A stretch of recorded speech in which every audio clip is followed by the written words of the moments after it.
Welcome to Get Lost with me, Natalie Preddy, and today I am here at Intrepid Travel with the President of the Americas. Ladies and gentlemen, it's Leigh Barnes. Thank you for that amazing intro. I love it. Of course. How long have you been working in travel?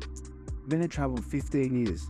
So, started when I was 28. Now I'm 43. Hopefully I've done the math right. Okay, all right. I've been very lucky to have 15 years in the travel industry. More good luck than the management I had you speak to.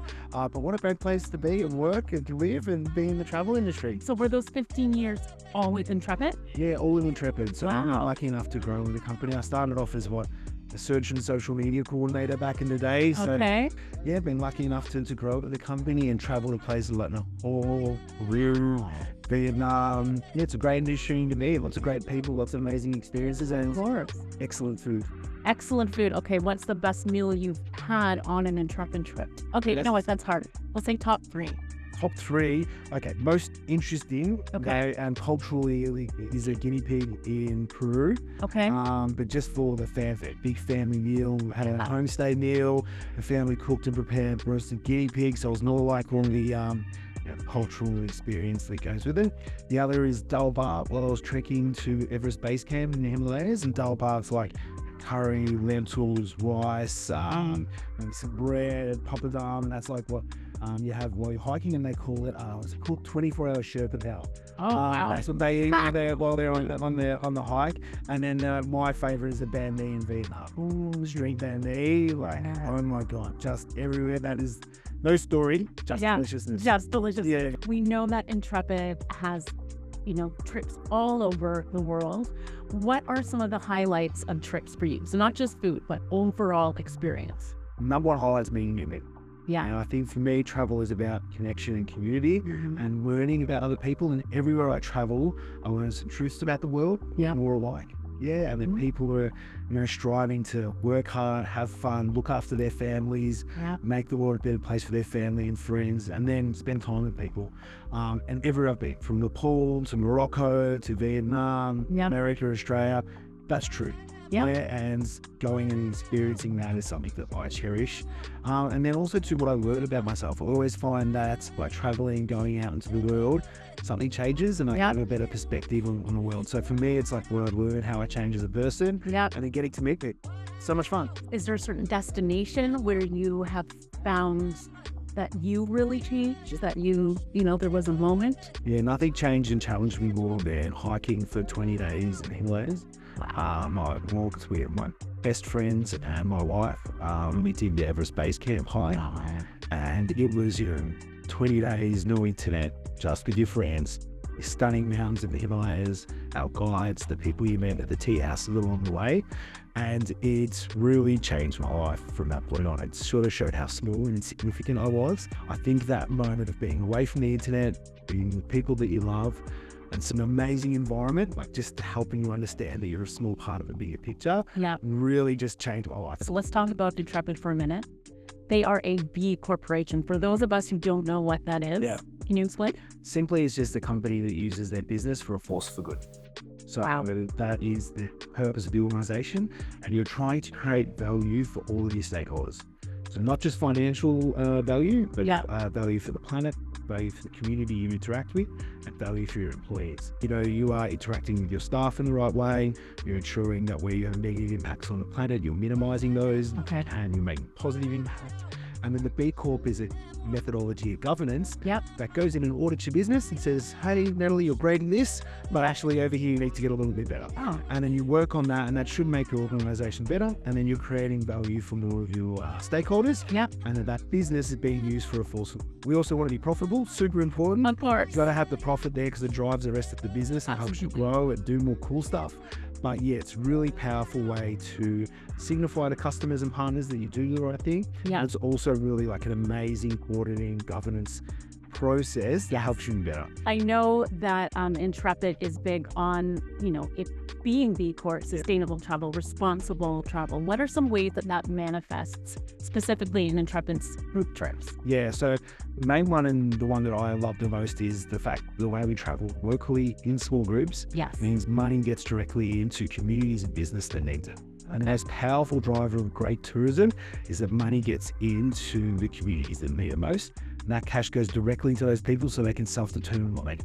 The other is we need a healthy planet. Yeah, if we don't have a healthy planet, we don't have a travel industry. Yeah. So we need to do whatever we can to either minimize the impact or to protect or promote.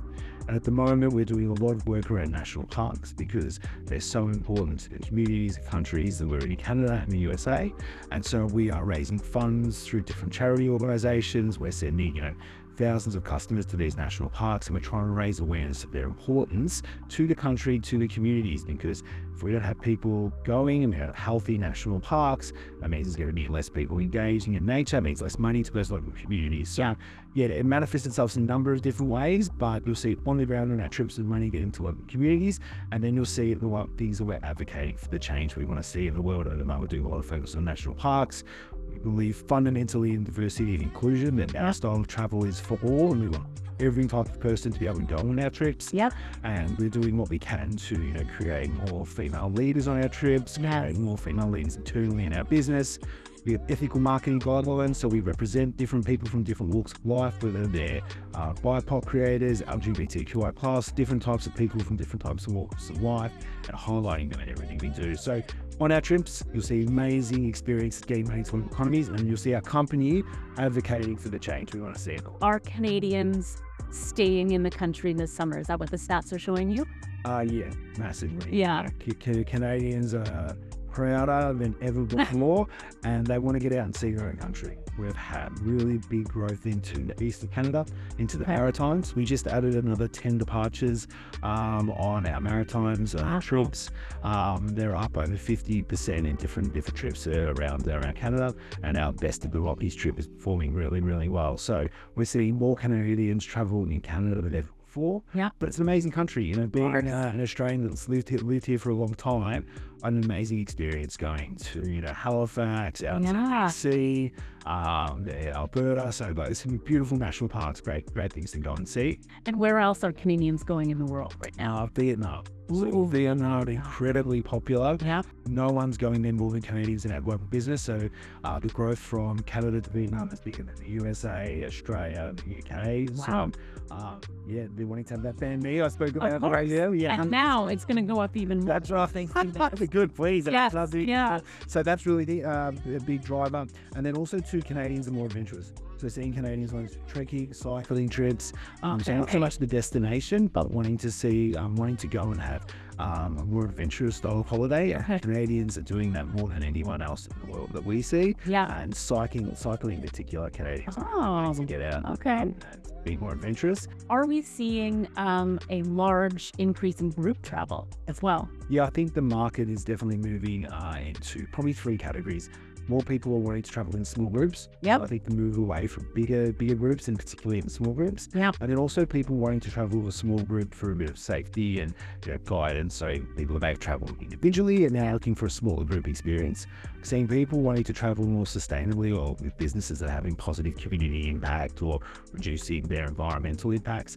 And then more and more people are traveling for experiences. I think that's the biggest shift overall. Yeah. Is that people are just traveling, they may want to have the flop and drop holiday. They may have the holiday where they go see their friends and family, but they want to go and have experiences, whether it's seeing gorillas in Rwanda, cycling through vineyards in France. So they want that experience. So all of them.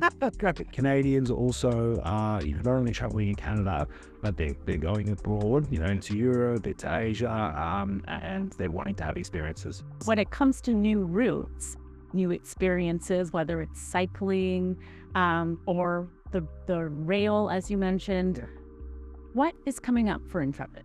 So we've just launched our Uncharted expeditions, and that's a trip to Zimbabwe, and you have to sign up. We don't tell you the itinerary.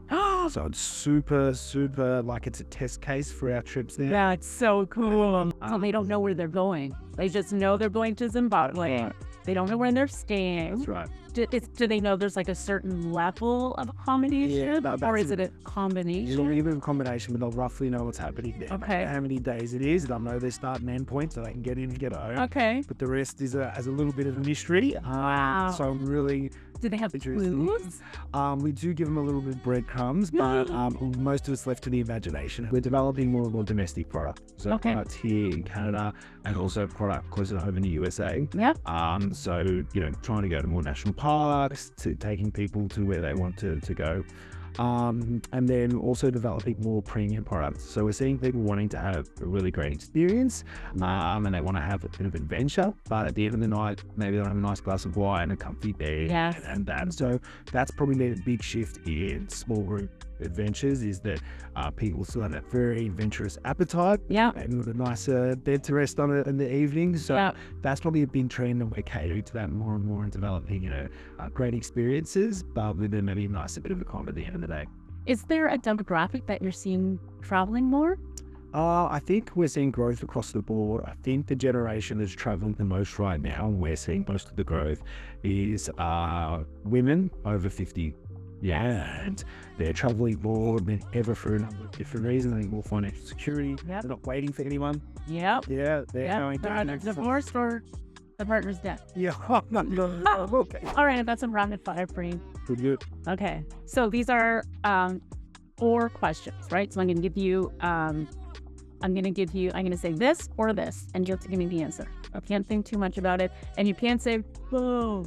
I can't say pass. No passing. All right, cool. Okay? And no description, no explainers. No. Red eye or day flight? Day. Appetizer or dessert? Happy. Hike or bike? Hike. Scuba or snorkel? Snorkel. Salty or sweet? Salty. Hamburger or hot dog? Hamburger. Beach vibes or coolcation? Beach. Rugby or football? Football. Saltwater or freshwater? Salt. Sunrise or sunset? Set. Beautiful. Nailed it. Thank you. Cheers. Thank you so much, Leigh. I really appreciate it. Don't forget to like and subscribe. And until next time, get lost.